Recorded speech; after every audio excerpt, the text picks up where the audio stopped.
Class 5-এর history নিয়ে আমি আবারও চলে এলাম। আমরা হিস্ট্রি বইয়ের দেশ বিদেশের সাম্রাজ্য এই চ্যাপ্টারটা পড়া শুরু করেছিলাম, আর আজও আমরা সেই চ্যাপ্টারে ভারতের সাম্রাজ্য এই বিষয়টি পড়ব। শুরুতেই আমরা যে সাম্রাজ্যের কথা বা যেই বংশের কথা জানব তা হলো মৌর্য বংশ। তাহলে চলো আমরা শুরু করি। কুটিলমন্ত্রী কৌটিল্য বা চাণক্যের সহায়তায় চন্দ্রগুপ্ত মৌর্য নন্দবংশের শেষ রাজা ধননন্দকে সিংহাসনচ্যুত করে মৌর্য বংশের প্রতিষ্ঠা করেন। তার আমলেই মগধ সাম্রাজ্যের চরম বিস্তৃতি ঘটেছিল। বিম্বিসারের সময় যার শুরু, তার সময় তার পরিপূর্ণতা। চন্দ্রগুপ্তের বংশ পরিচয় ও বাল্যজীবন সম্পর্কে অনেক তথ্য সঠিকভাবে জানা যায়নি। এক একটা সূত্র এক এক রকম তথ্য পরিবেশিত করেছে। এক সূত্র বলছে চন্দ্রগুপ্তের মা অথবা দিদিমা শূদ্রকন্যা মুরার নাম অনুসারে তার বংশের নাম মৌর্য বংশ। আবার জৈন সূত্রে তাকে বলা হয়েছে ময়ূর পোষক, অর্থাৎ তিনি বিন্ধ্য পর্বতের জঙ্গলে ময়ূর পালকদের মধ্যে মানুষ হয়েছিলেন। নন্দবংশ উচ্ছেদে তিনি যে কৌটিল্য বা চাণক্যের সাহায্য পেয়েছিলেন তা ঐতিহাসিক সত্য। চন্দ্রগুপ্তের আরও একটি কৃতিত্ব হল উত্তর পশ্চিম ভারত থেকে গ্রিকদের বিতাড়ন করা। গ্রিক সেনাপতি সেলুকাসকে তিনি যুদ্ধে পরাজিত করেন এবং কাবুল, কান্দাহার, হিরাট ও বেলুচিস্তান দখল করেন। সেলুকাস তার কন্যা হেলেনের সঙ্গে চন্দ্রগুপ্তের বিবাহ দেন। এইভাবে তিনি তার সাম্রাজ্য মগধ থেকে সিন্ধু তীর পর্যন্ত বিস্তৃত করেছিলেন। তিনি তার এই সাম্রাজ্য বিস্তার সম্পর্কে নানান ঐতিহাসিক কিন্তু নানান রকম মতভেদ বা মতবাদ দিয়েছেন। কেউ কেউ বলেছেন যে বাংলাও খুব সম্ভবত তার সাম্রাজ্যভুক্ত ছিল। তার আগে কোনো রাজার সাম্রাজ্যের আয়তন এত বড় কিন্তু ছিল না। চন্দ্রগুপ্ত মৌর্য ছিলেন প্রথম নরপতি যিনি প্রায় সর্বভারতীয় একটি সাম্রাজ্য গড়ে তুলতে সক্ষম হয়েছিলেন। চন্দ্রগুপ্ত মৌর্য শুধু সামরিক শক্তির পরিচয় কিন্তু তিনি দেননি, তিনি একজন দক্ষ প্রশাসকও ছিলেন। কৌটিল্যের অর্থশাস্ত্র ও মেগাস্তেনিসের ইন্ডিকা থেকে তার শাসন ব্যবস্থার পরিচয় পাওয়া যায়। চন্দ্রগুপ্তের শাসন ছিল স্বৈরতান্ত্রিক। রাজাই ছিলেন সর্বোচ্চ ক্ষমতার অধিকারী। আইন, বিচার, শাসন ও সামরিক ক্ষমতার শীর্ষে ছিলেন সম্রাট। তবে সর্বোচ্চ ক্ষমতার অধিকারী হলেও তিনি শাসন কার্যে কিন্তু মন্ত্রী পরিষদদের সাহায্য নিতেন।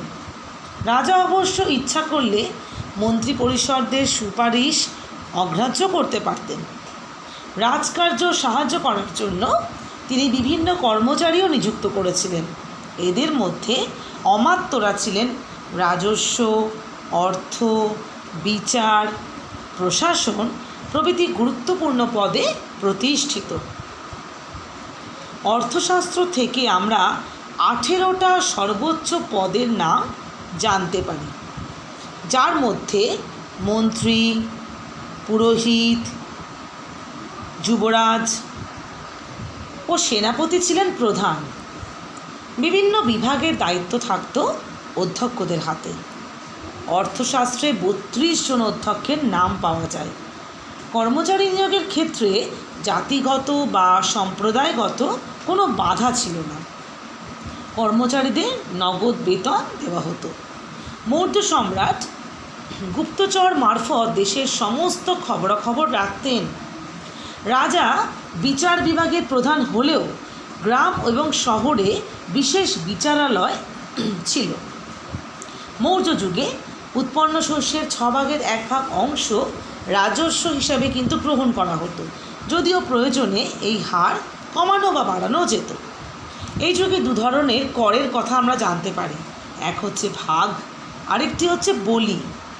ভাগ ছিল ভূমিকর, আর বলি ছিল এক ধরনের বিশেষ কর যা জমি থেকে আদায় করা হতো কয়েকজন কর্মচারীর বেতন প্রদানের জন্য। কর থেকে প্রাপ্ত অর্থের একটা বড় অংশ চলে যেত সামরিক খাতে। এছাড়া শাসন কার্যের সুবিধার জন্য মৌর্য সাম্রাজ্য কয়েকটি প্রদেশ এবং প্রদেশগুলি আবার অহর ও বিষয়ে বিভক্ত ছিল। 4-5টি গ্রামের দায়িত্বে থাকতেন গোপ। পাটলিপুত্রের শাসন দায়িত্ব ছিল 30 সদস্য বিশিষ্ট একটি পরিষদের হাতে, যা আবার 5 সদস্য নিয়ে 6টি ভাগে বিভক্ত ছিল। এক একটি বিভাগ এক একটি বিশেষ দায়িত্বে থাকত। মৌর্য শাসন ব্যবস্থা দক্ষতার সঙ্গে প্রজা কল্যাণের মেলবন্ধন ঘটিয়েছিল। চন্দ্রগুপ্তের মৃত্যুর পর তার পুত্র বিন্দুসার অমিত্রঘাত উপাধি নিয়ে মগধের সিংহাসন আরোহণ করলেন। তিব্বতীয় ঐতিহাসিক তারানাথের মতে তিনি নাকি সুদূর দাক্ষিণাত্য পর্যন্ত তার সাম্রাজ্য বিস্তার করেছিলেন।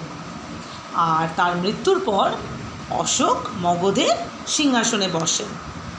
অশোক জীবনে একটি মাত্র যুদ্ধ করেছিলেন। সেই যুদ্ধ হলো কলিঙ্গদের বিরুদ্ধে। দক্ষিণ ভারতের সঙ্গে স্থল ও জলপথে যোগাযোগের জন্য কলিঙ্গ জয় জরুরি ছিল।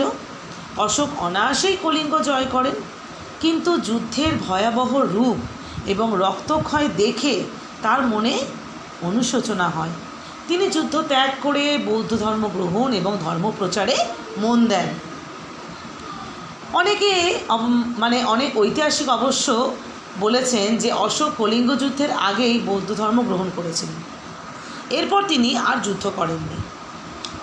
তা করবার আর দরকারও হয়নি, কারণ নতুন করে রাজ্য জয়ের আর প্রয়োজন ছিল না। যুদ্ধ ত্যাগ করলেও কলিঙ্গবাসীদের অশোক ফিরিয়ে দেননি।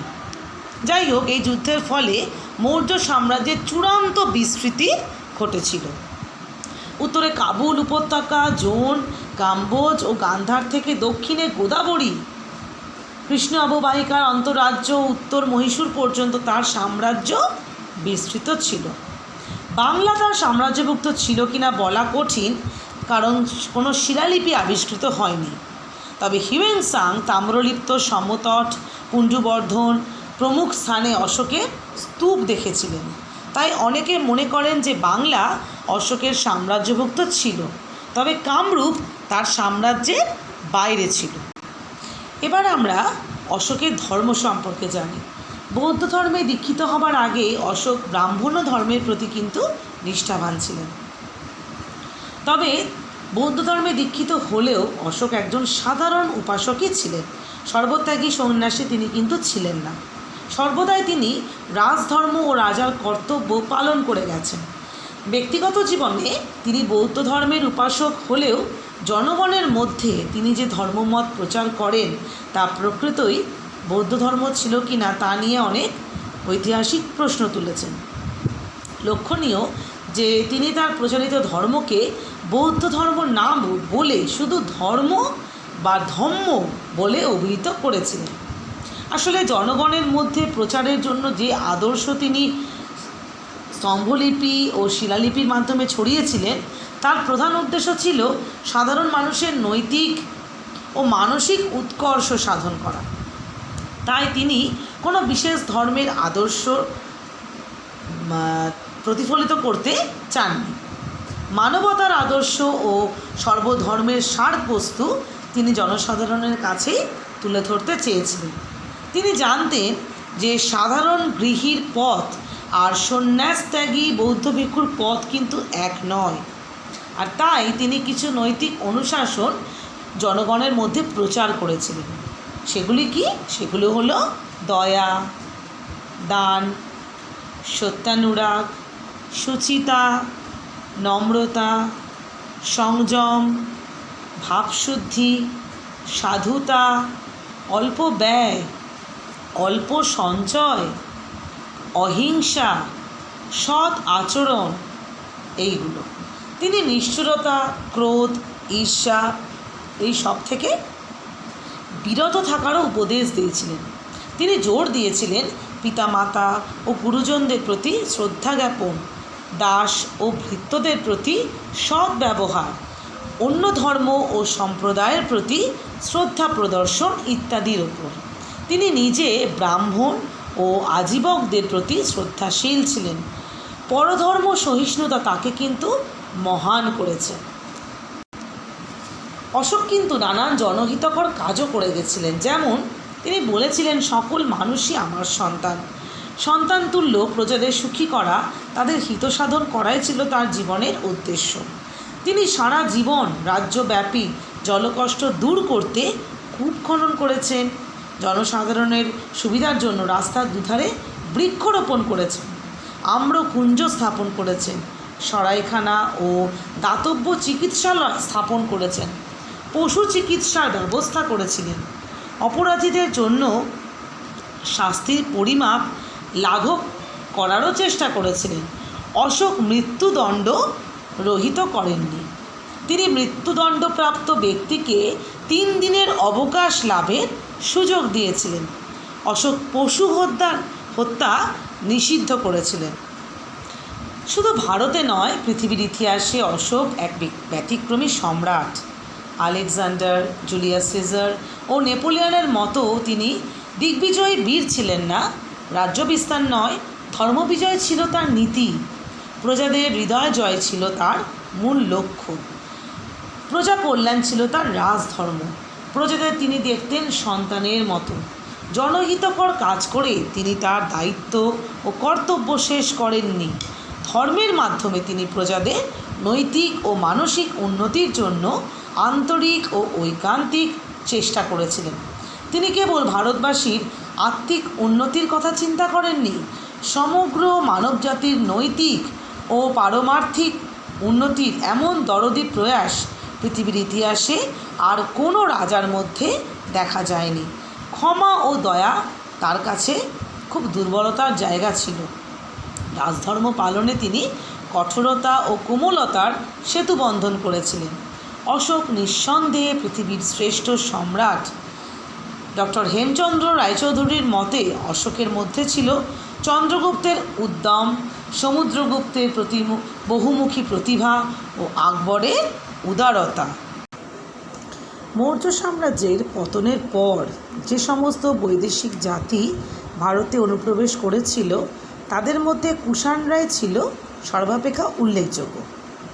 মৌর্যদের পর তারাই প্রথমে একটি বিরাট সাম্রাজ্য স্থাপন করতে সক্ষম হয়েছিল।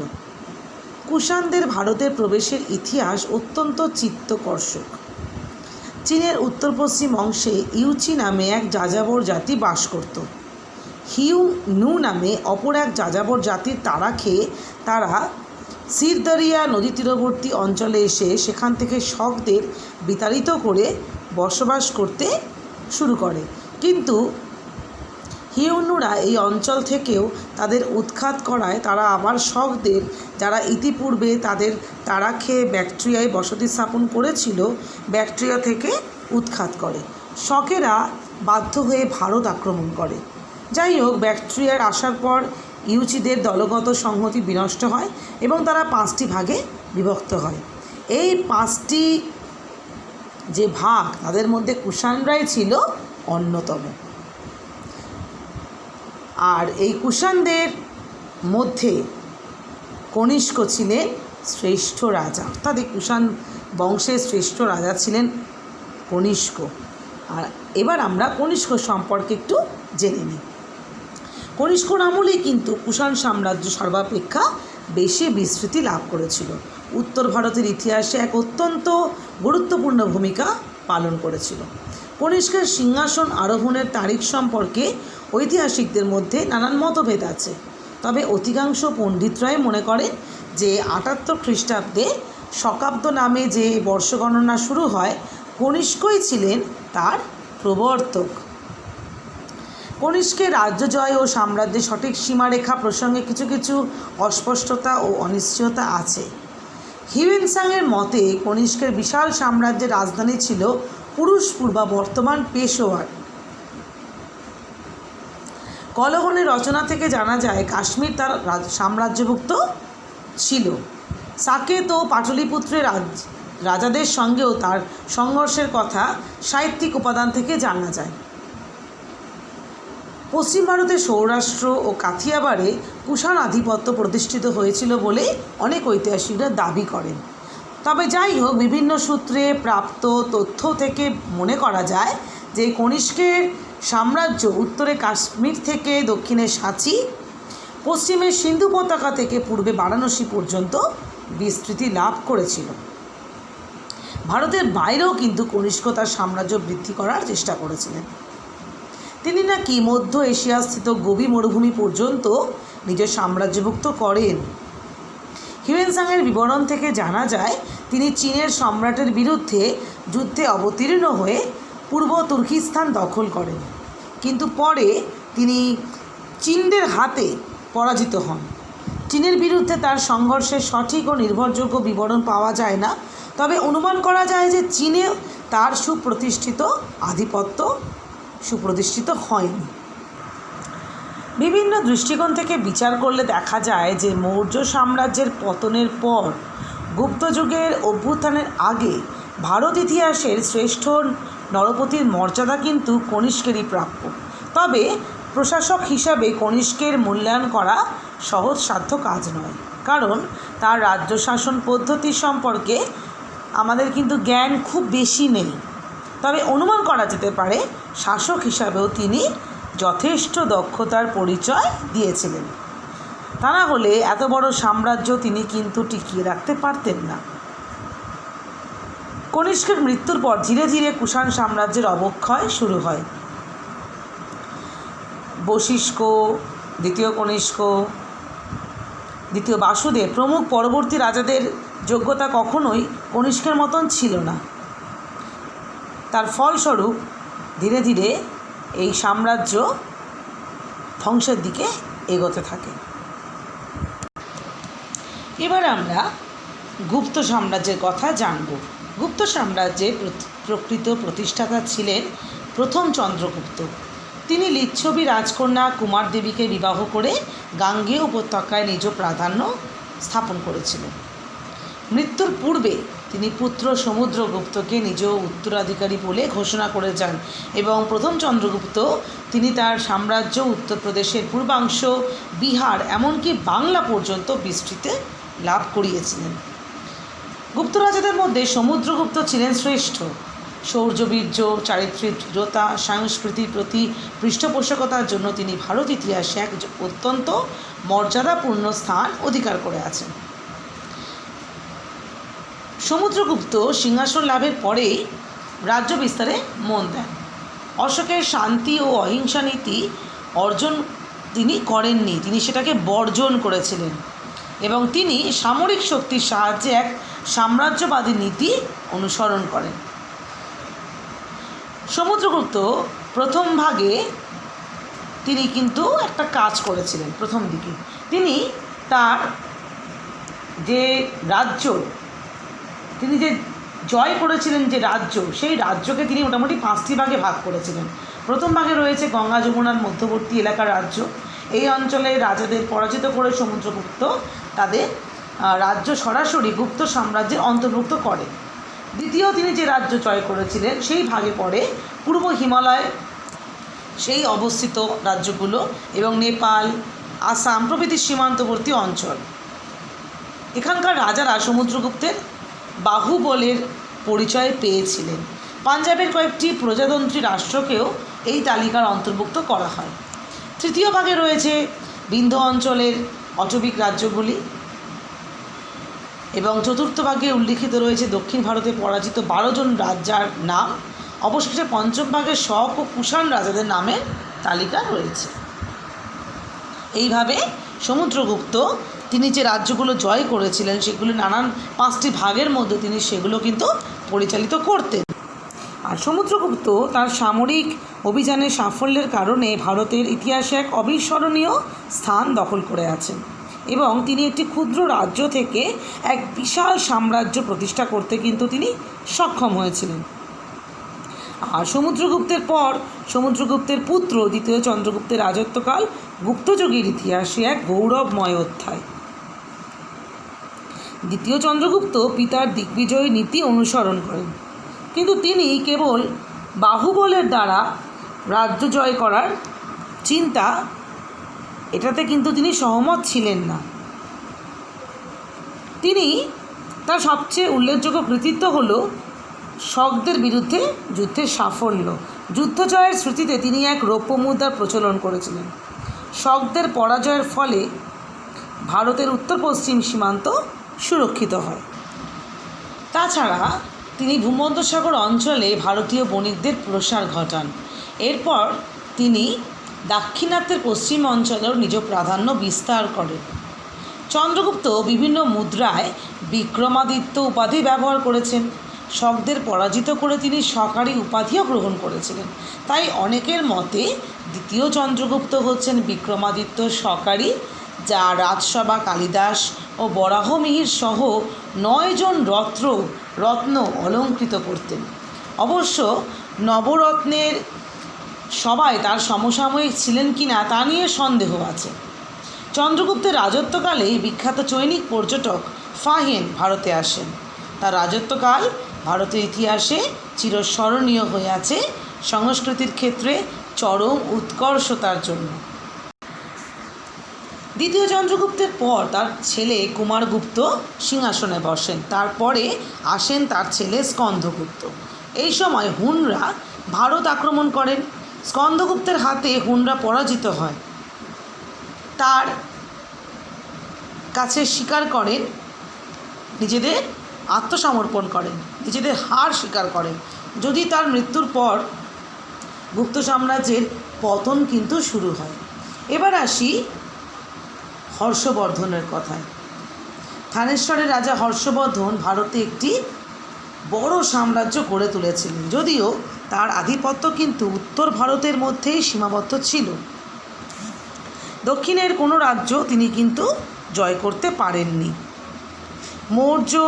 গুপ্ত কিংবা মৌর্য এদের মতো তার সাম্রাজ্য কিন্তু বিশাল ছিল না, কিন্তু তার আমলে শিক্ষা, শিল্প, সংস্কৃতির বিকাশ ঘটেছিল। সেই সময় নালন্দা বিশ্ববিদ্যালয়ের কথা আমরা শুনেছি। নালন্দা বিশ্ববিদ্যালয়ের প্রসারও সেই সময় ঘটেছিল। হর্ষবর্ধন তিনি একজন সুশাসক ছিলেন এবং তিনি খুব সুন্দর নাটক লিখতেন। তাহলে মেয়েরা, আজ আমরা ভারতের সাম্রাজ্য পড়তে গিয়ে গুপ্ত সাম্রাজ্য, মৌর্য যুগের সাম্রাজ্য এবং কনিষ্কর কথা জানলাম, অশোকের কথা জানলাম। আশা করি তোমাদের ভালো লেগেছে। তোমরা ভালো করে এটা আরও পড়ো এবং সুন্দর করে বোঝার চেষ্টা করো। আজ তবে এইটুকুই থাক। তোমরা সবাই ভালো থেকো। Thank you.